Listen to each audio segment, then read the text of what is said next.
Hello.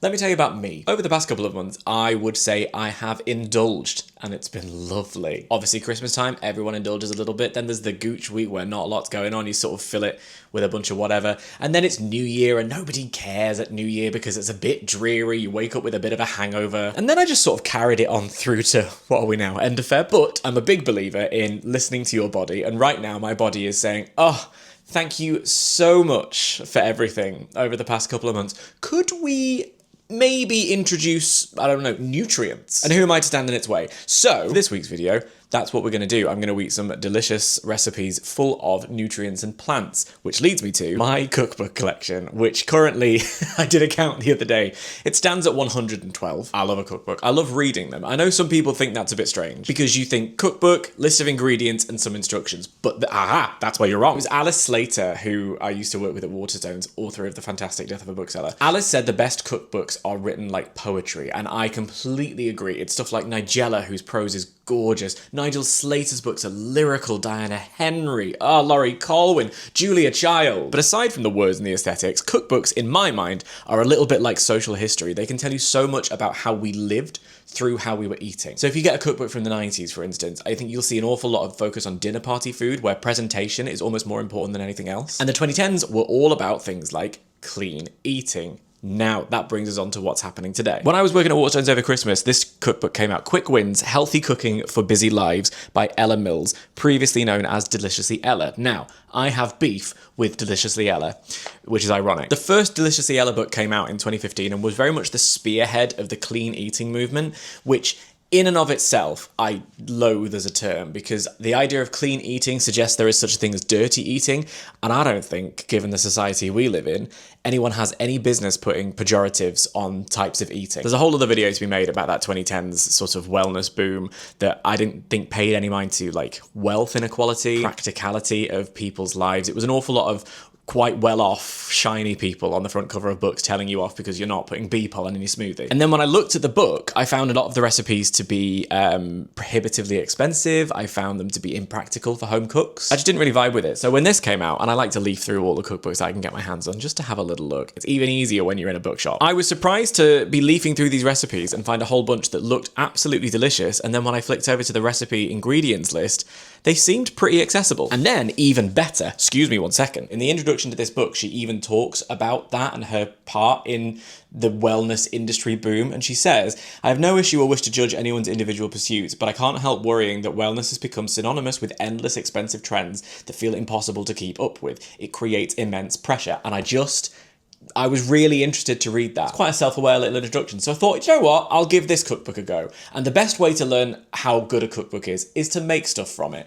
I need nutrients. She's full of plants. Let's do this. I'm going to make 3 recipes. Hold on, I'm just going to put this on my chest. I'm going to make 3 recipes from this book. I'm going to make a breakfast, a lunch, and a dinner. I've leafed through it. I've picked out ones that look really appealing to me. And over the course of the next few days, I'm going to try them out. But first, I need to go shopping. But while I put my shoes on, let me tell you, I'm not the only person in this house who is doing a little bit of a food revolution, thanks to this week's video sponsor, Catkin. Let me tell you about Penny, all right? One thing about her is she is a hungry queen. Another thing about her is she is a fussy queen. So we've been trying a few different foods for her, and we've decided to give Catkin a go. What we've learned while getting to know her is that most cat food is basically like fast food, all right? It's full of fillers to bulk it out, it's high in sugar, but not much of the nutrients that they need and the things that they crave. Catkin is made with 100% human quality meat that is gently cooked and then frozen for flavour. So hopefully this is exactly the kind of thing that she's after, and it's not something that she's going to give me side-eye about.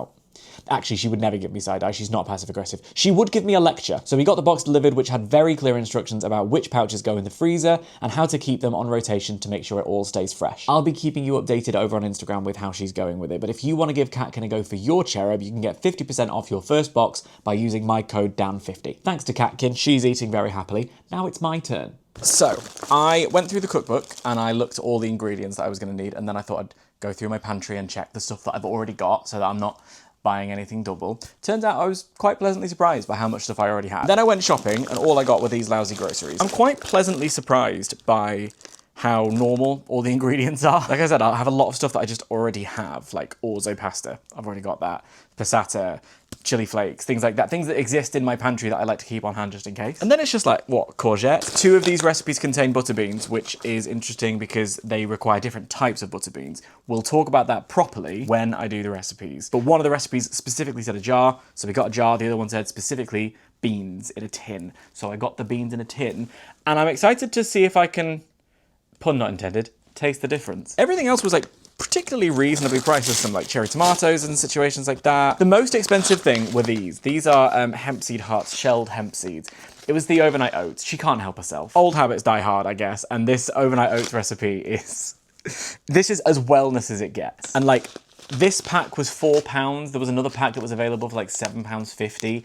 And that, it just seems quite expensive when I'm only going to use like a teaspoon of them. But I guess I will end up with some hemp seeds that I can maybe use in the future. The total price for all of these ingredients was £17.99. Obviously that doesn't include factoring the costs of things that I already had on the shelf. So these recipes serve 2. 3 times 2 is 6. So you're looking at about £3 per person per meal. Is that right? I didn't go to fucking school for math, except I did. I got a B. Obviously there are other things to factor in here, like, you know, the recipe doesn't call for this entire bag of rocket, so it's only a portion of the price of this rocket is going to go in. I get it, but even so, I'm trying to think of a practical I'm going shopping for the recipes in this book list. It's inelegant math. Shut up, let's make some food.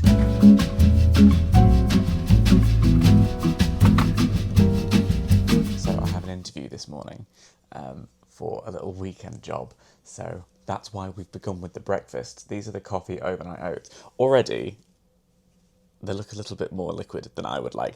I like overnight oats. It's one of my favourite things to do. I have a base recipe that I do. I make a really thick, creamy one, and it's really delicious and really tasty. So I'm curious what this one's going to be like. Overnight oats feel like the ultimate deliciously Ella wellness kind of thing. I mean, it's so interesting that she said in the book that if you want to add a splash more milk to make it looser, you can. I guess these are sort of more porridgey. I mean, look, when I do oats, I want it to be like a nice big, you know, looking at the recipe, I knew these were going to be quite thin. Smells fine. Let's have a little look. Let's have a little taste. Proof of the oats will be in the eating. They're okay. These are okay. Honestly, the coffee flavour's not coming through too much, which is a bit of a shame. I find this a lot. If I'm promised a coffee flavour and I don't get smacked around the face with coffee, what's the point? Here's your coffee smoothie. Does it taste of coffee? What's the point? Here's your espresso milkshake. Does it taste of coffee? If not, what's the point? What's the point? I'm still out there searching for the perfect coffee-scented candle that I don't know if it exists, and I don't know if it ever will, but I'll keep looking. A candle that smells the same as when you open a brand new bag. That's what I'm after. I'm not after, miss me with your vanilla notes. Miss me with your sweet, around the edges, latte smell. I don't want that. I want coffee beans in a candle. Why am I talking about that? It doesn't taste unpleasant. Perfectly fine. I'm going to eat the whole thing. And I've got the other one for tomorrow. But I'm going to be honest with you, I want the coffee flavour, and it's too thin. Though that's my review. Instead of using like plain yogurt, I'd use Greek yogurt to make it a bit thicker, probably increase the number of oats to soak up some more of the moisture. Everything else is there for nutrients, I think. I'm going to have these, I'm going to get ready for my little interview. I'm going to go into town and have that interview, come back, and we're going to make lunch before I go out tonight. And I'm very excited about lunch. The lunch is the recipe that I picked up the book for.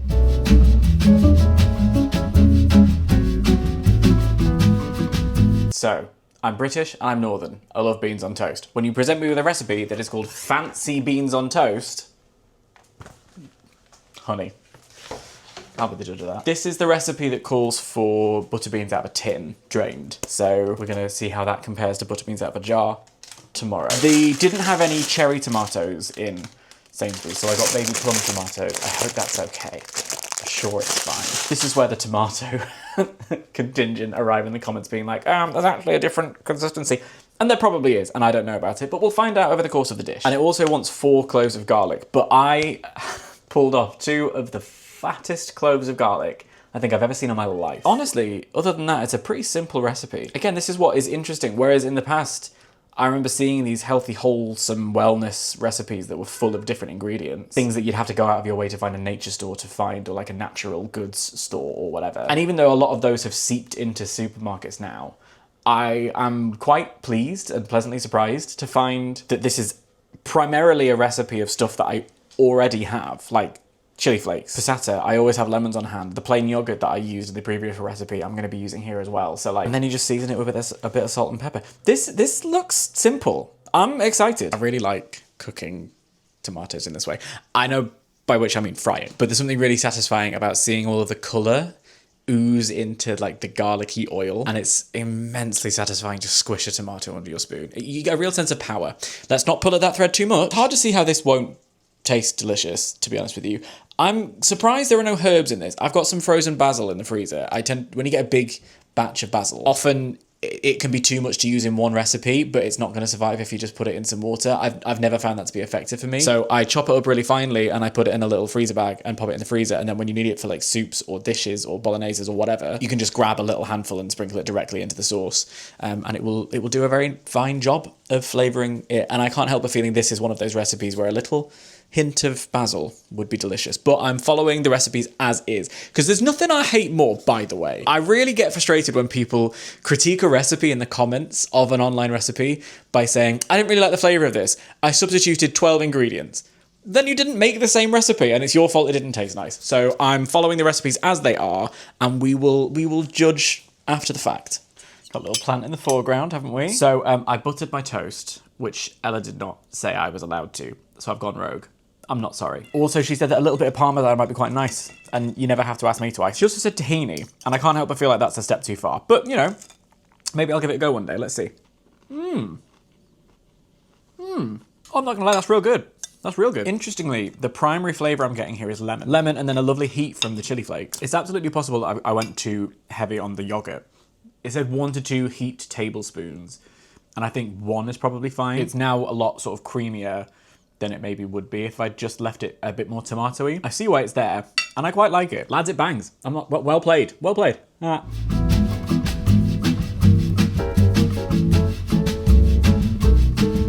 Lads, I'm gonna be honest with you.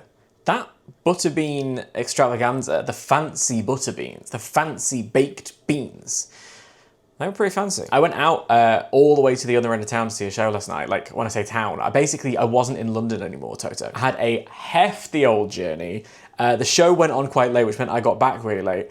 And I was pretty full. At no point was I like, oh, I could do with another bite to eat. I would go so far as to say satiated. Fair fucks. So today's recipe has a lot to live up to. And I'll be honest with you, I was very taken by the picture, more so than the actual recipe. Now that I've read the recipe, I don't know that I hold out much hope, because I'm looking at the ingredients list and I'm curious as to where the flavour is coming from, because we've got 2 garlic cloves, a bunch of courgettes grated, 2 of my favourite flavour combinations. I make a courgette pasta with garlic all the time. This is where I'm going to be using the jar of butter beans to check. The butter beans in the other recipe were perfectly fine. If there's any difference, you can trust that I'll report back, but I'm also popping in the stock that the beans come in, which I figure is pretty much why it's specifying jar rather than tin. I don't know what the water the butter beans in the tin are in. I don't know if it's not good or what, but you know, there we are. Orzo pasta, which I happen to keep, plain yogurt, lemon zest, and basil.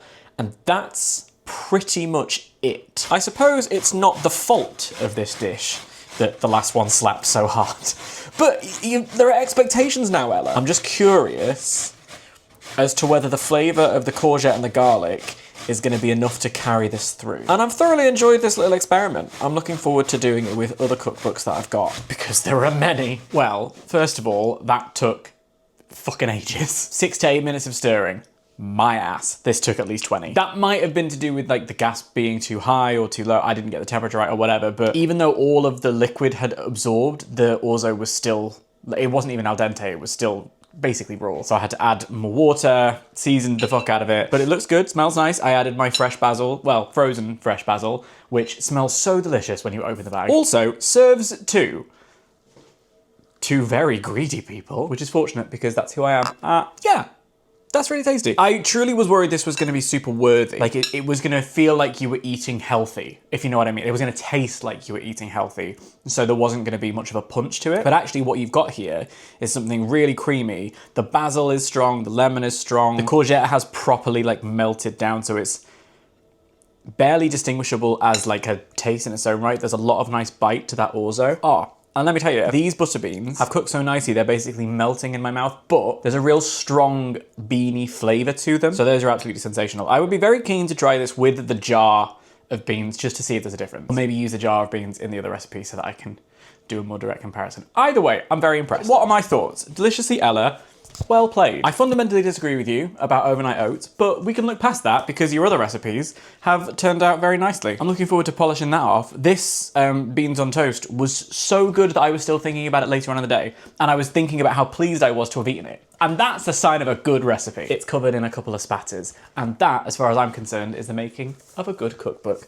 Thank you for watching this video. If you want to see more of this kind of thing, let me know in the comments. I've got fucking millions of the things and any excuse for a bit of meditative time in the kitchen. Thank you. Have a good rest of your week. Happy eating. There's a sign off.